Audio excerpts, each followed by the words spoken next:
new baby's an exciting addition to the family. But there are problems, too. He's always asleep. When's he ever going to be any fun? All he ever does is eat and sleep. Yes, eat and sleep. And that's just about all you did, too, when you were a baby. You had to depend on your mother for all the things that you needed. She had to feed you, to bathe you, to put you down to sleep. As you grow older, you learn to do more and more things for yourself. Some of these things you do so often that they become habits. Everybody has habits. Dad likes to read his newspaper every evening in this same chair.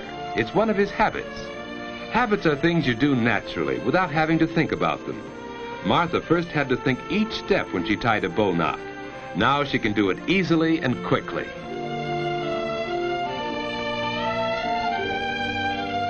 Regular habits make daily living much easier since they help us do things without having to think about them. Some of the habits you learn now may stay with you all your life. All right, children.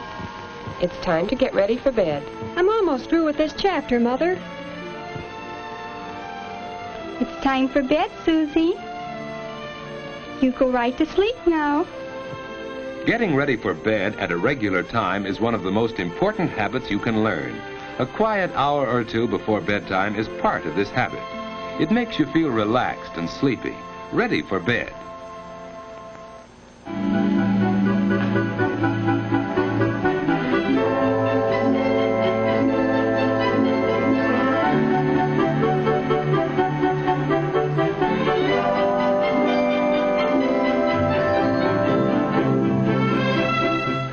Washing up is part of the going to bed habit. Any regular routine before bedtime helps you feel sleepy. Hanging up your clothes can be part of this routine. They'll air out overnight and be neat for tomorrow. Wearing the right kind of night clothes is important. David's pajamas fit him loosely and don't bind him around the waist. David likes to open his window when it isn't too cold for fresh air, but he's careful not to sleep in a draft. Of course, Martha has her own habits. Instead of opening her window, she gets fresh air by opening her door a bit. Good night, David. Good night, sis. David's bed is comfortable and the mattress isn't too soft. The covers on his bed are warm without being heavy. And so David's ready for bed at just about the usual time. Of course, he sometimes stays up later, but that doesn't happen often enough to change his going to bed habits. Now to sleep. Some people go right to sleep, others take longer. Because David has regular sleeping habits, he usually drops off very quickly.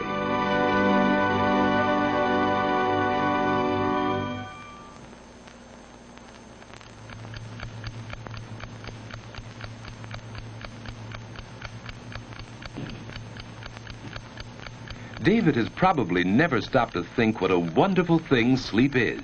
In sleep, the muscles of the body are relaxed. It's the most perfect way to relax that we have.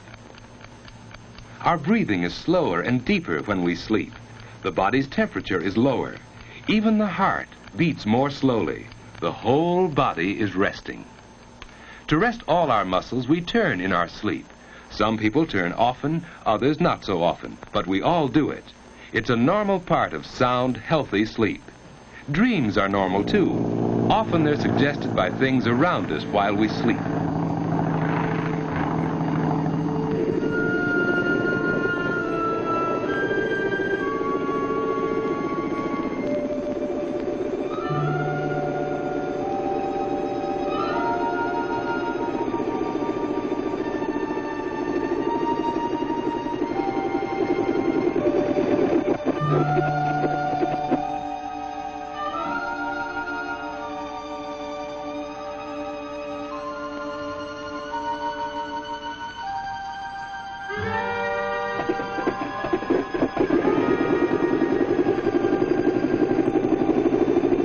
Dreams don't seem to make much sense, do they?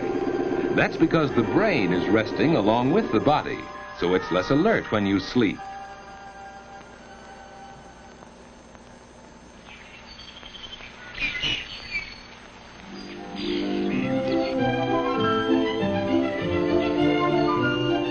After a good night's sleep, you usually wake up easily and naturally.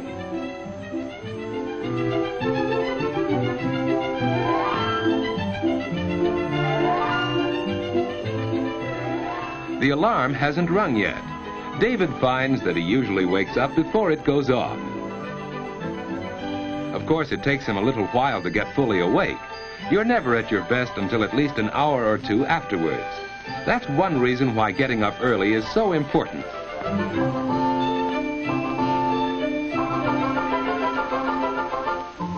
There's plenty of time for breakfast, too. Breakfast is an important meal that shouldn't be missed. If you usually go to bed early enough, you usually wake up early, too. You can start the day in a pleasant, unhurried way. It's more fun for you that way, and more fun for the rest of the family, too. David and Martha enjoy their mornings, and that helps them enjoy the whole day.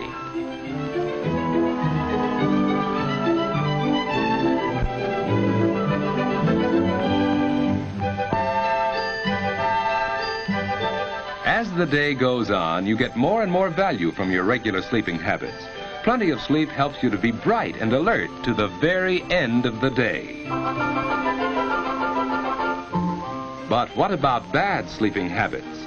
George just doesn't get enough sleep. And now in the afternoon, he's tired. It's hard for him to pay attention in class.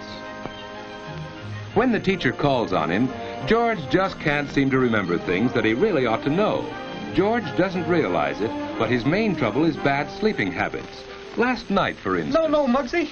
Don't rub me out. I didn't do it. Honest, I didn't. No rat's gonna squeal on me. You know too much, Limpy. You know I wouldn't sing, Muggsy. We've been pals too long. Slat saw you in the DA's office. Sure, I was there, but they didn't get nothing out of me. Then why was the coppers around here today? I don't know, Muggsy. I don't know. You squealed, that's why. You put the finger on me. You can't do it, Muggsy. You can't. You can't. Oh.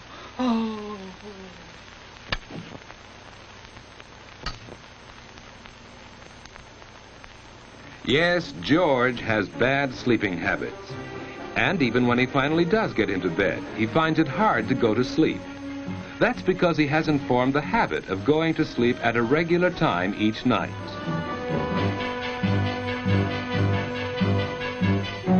And it's just as hard for him to wake up in the morning. George! George!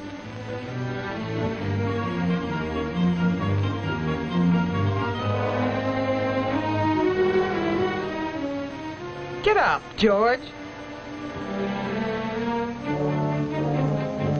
He's still tired because he hasn't had enough sleep.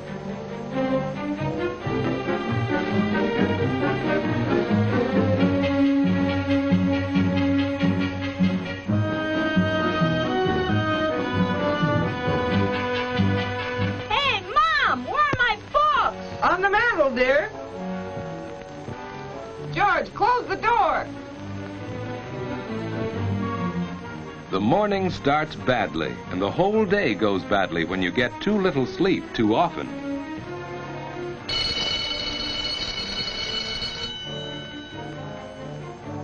And even after class is over, you keep on paying the penalty for bad sleeping habits. You don't have much fun when you're tired and low in energy. Lack of sleep makes it hard for you to do your best. You just can't seem to get into the game and have fun the way the other fellas do.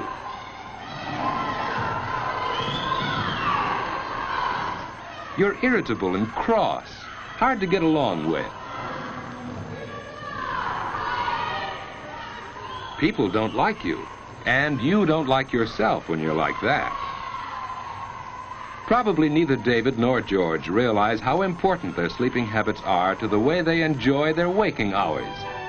Going to bed at a regular time each night makes it easier for you to go right off to sleep instead of lying awake long into the night. You wake up easily and naturally without having to be dragged out of bed. And most important, your day starts right and stays right. Both David and Martha have learned that good sleeping habits help you get the most out of everyday living.